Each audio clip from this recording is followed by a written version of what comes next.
जय माता दी, जय माता बगलामुखी, जय बाबा खाटू श्याम और श्री राधे राधे।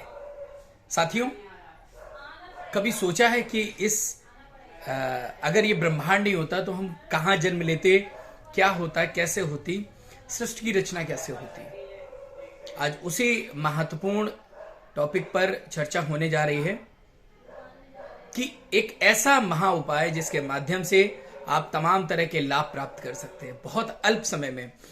एक प्रश्न उठा था, लोगों ने पूछा कि क्या कुछ ऐसे भी उपाय हैं जिसके माध्यम से बगैर मेहनत के भी, बगैर परिश्रम के भी हम लाभ प्राप्त कर सकते हैं। तो साथियों, मैं ये कहूंगा बगैर कर्म के तो भगवत गीता में भी लिखा हुआ है कि आपको कुछ नहीं प्राप्त होने वाला, इसलिए व्यर्थ की चीजों में मत पड़े। हाँ, आपके स्वयं के पास कुछ ऐसी चीजें हैं जिन्हें जागृत करके बहुत अधिक लाभ प्राप्त कर सकते हैं। साथियों, मैं बात कर रहा हूं शरीर की रचना की।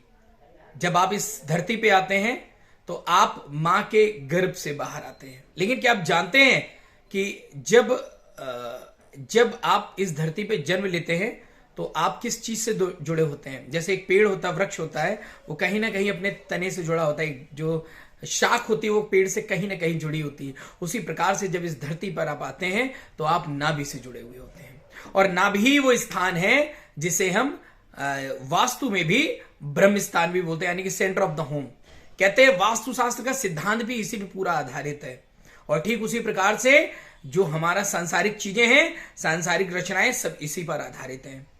मैं देखता हूं कि बहुत सारे लोग दुखी हैं, परेशान हैं और नाना प्रकार की दिक्कतों में हैं, तो ये खास उपाय आप करिए और देखिए आपको कितना अधिक लाभ होगा, आप खुद मुझे बताएंगे। साथियों, एक जो हमारी नाभि होती है, इस नाभि से ठीक 2 अंगुल ऊपर एक स्थान होता है जिसे हम मणिपुर चक्र बोलते हैं। जो मणिपुर चक्र होता है इसे अगर हम जागृत कर लेते हैं तो निश्चित तौर पे हमारे जीवन में धन से संबंधित चीजों की, वाद विवाद से संबंधित चीजों की और मानसिक तनाव की उत्पत्ति ही खत्म हो जाती है।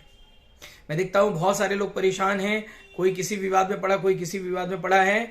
और अगर बात करें जॉब पर्सन की, तो आए दिन किसी न किसी बात को लेकर के उनके सुपीरियर, उनके बॉस उनको परेशान करते ही रहते हैं, और बहुत सारी चीजें खुद के कारण भी व्यक्ति परेशान रहता है। साथियों, अगर हम अपनी नाभि को साफ सुथरा रखें, नाभि को, मैं देखता हूं कि जहां से हम जन्म लेते हैं, यानी कि जहां हम नाभि से जुड़े होते हैं, व्यक्ति उस ओर ध्यान ही नहीं देता, जबकि सारा कुछ कि अगर उसे साफ सुथरा रखा जाए, चीजों को ठीक रखा जाए, तो मैं समझता हूं बहुत अधिक लाभ भी प्राप्त आपको हो सकता है। भगवान कृष्ण ने भी कहा है कि नाभि एक ऐसा स्थान है जिससे पूरा संसार जिसमें बसता है।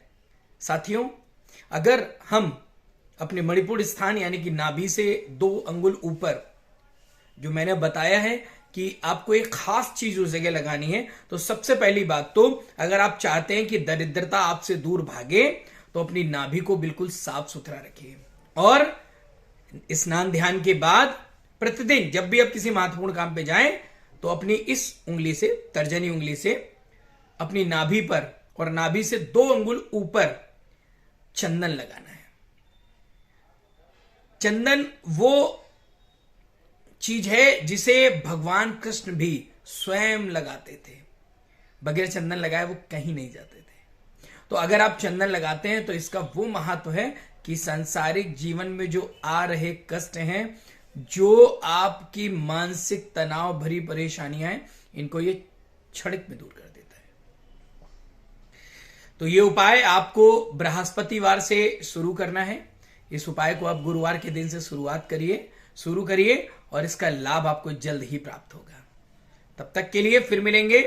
जय माता बगलामुखी, जय बाबा खाटू श्याम और श्री राधे राधे।